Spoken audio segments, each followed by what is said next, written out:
Hello again.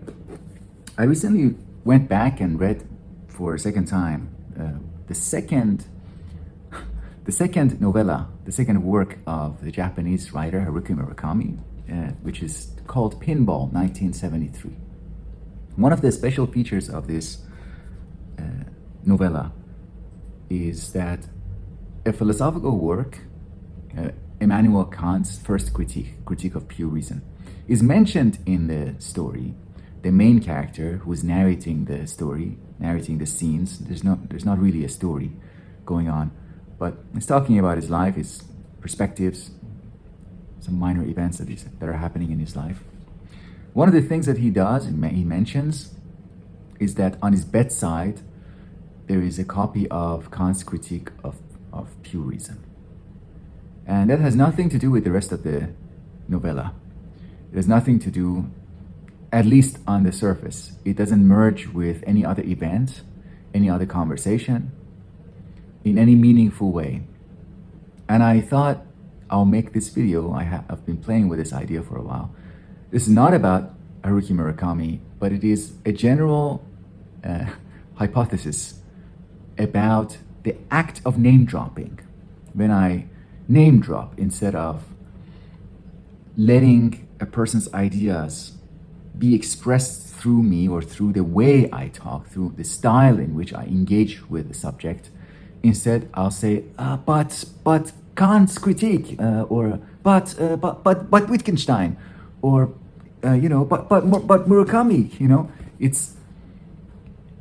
It's a kind of helplessness, in my view. It's a kind of failure to articulate something in other ways, in ways other than evoking a proper name. And I don't think that exhaustively covers all instances of name dropping, but it is one relatively uncharitable way of talking about name dropping. And the image that came to my mind as I was thinking about that was, imagine a pet dog or a pet cat who eats something that they're not supposed to eat, like a little marble or a coin or something that doesn't hurt them. It just passes through their body, undigested, unchanged, and it comes out in their poop. To me, name dropping could be described in that way, as something that is undigested.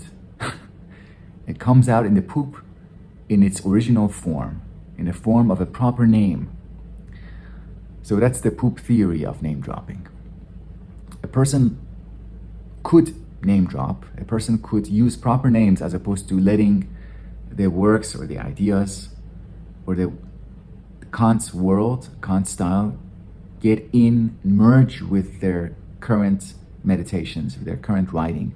Rather than doing that, takes in Kant, but Kant's presence, Kant's work resists any kind of merging, any kind of creative combination, creative association, any kind of transformation, any kind of digestion, inspiration. But instead of any of those things happening, the name Kant, the name Critique of Pure Reason, maybe several passages of that work even, they just pass through the work in their original form, and the person includes them, maybe with the style of with a kind of helplessness that, oh, there's something here going on and I really care about, I really agree with this.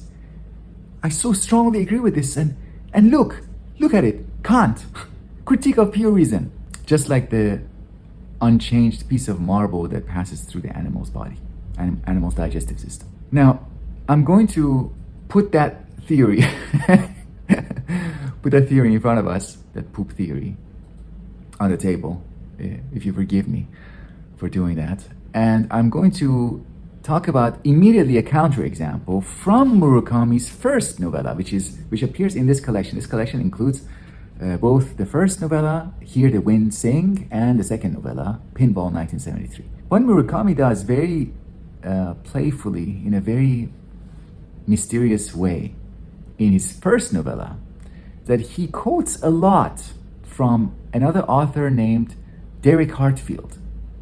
Talks about his life, quotes him extensively, and kind of brings in actually his mood, the mood of his Hartfield's writing, his general attitude, his general worldview, the fact of his suicide, and the suicide of one of his characters in a Hartfield novel, a novel by Hartfield, named The Martian Wells. All right, now, what is strange about Hartfield is that he doesn't exist. He's an imaginary author. So Murakami, technically speaking, is not name-dropping anyone. Well, he is name-dropping someone, but he's name-dropping his own creation. And in that sense, my poop theory doesn't explain what he's doing. He didn't eat the marble or the coin or any other undigestible item. Instead, a marble just showed up in his output. So how could we explain that? That's a limitation of the poop theory of name dropping, but I think it still reminds me of that helplessness that there's something I want to express. There's this strong desire on my part to express something, and I try, and I know that I fail, and I anticipate my own failure. And in response to that anticipated failure, I evoke a proper name, or I imagine a proper name, or I create a proper name, because otherwise I feel like it's not going to work out. It's not going to work out if I just talk about the ideas. I need something else. I need something else to kind of flesh out, not my argument, but my position, my narrative, a kind of narrative that has resulted in my argument. I don't want to say that these are my ideas. I have to say that these are inspired by Derek Hartfield, who in fact doesn't exist. Now that's also related to, let's see how we are doing with time, a little bit more. That also shows up in my reading of a recent book I read on popular neuroscience and artificial intelligence and general popular science, which was a very enjoyable read. The book is called 1,000 Brains. Kind of reminds us of 1,000 Plateaus, but it's not like that.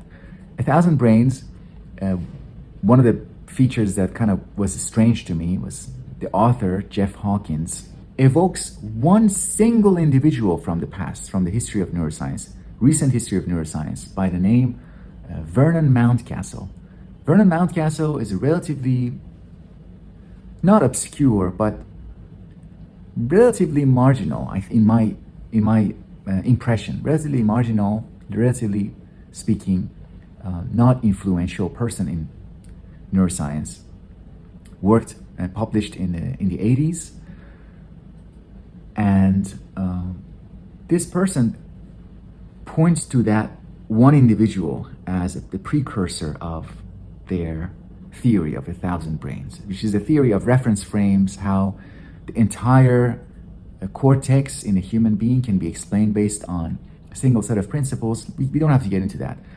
But he evokes Vernon Mountcastle as the master who wasn't really aware of his insights. That's also funny.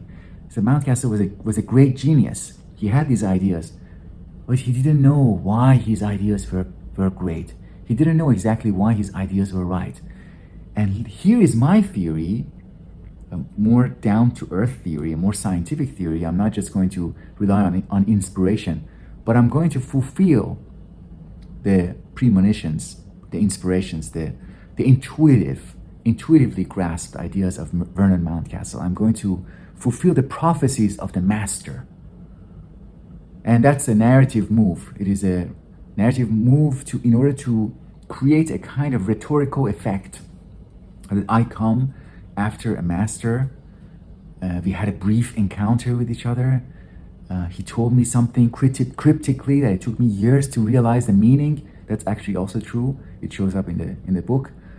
And in that case, Vernon Mountcastle existed. He was a real person. And in the case of Hear the Wind Sing, the person, Derek Hartfield, was a creation. But again, it's presented to us, and is creating a kind of effect that I come after a master. Master had a tragic life. He was misunderstood. He was in the margins. But I am here now to vindicate the master and to express his ideas in such a way that even he would be proud of and he would be impressed by. So that's an extension of the poop theory of name dropping. I don't know whether they fit together or not. But there's something to think about. Let me know what you think about this if you watch it. I'm very curious and interested in your feedback. And maybe if I develop this idea further, I'll record a public video about it too. Let's see. Thank you.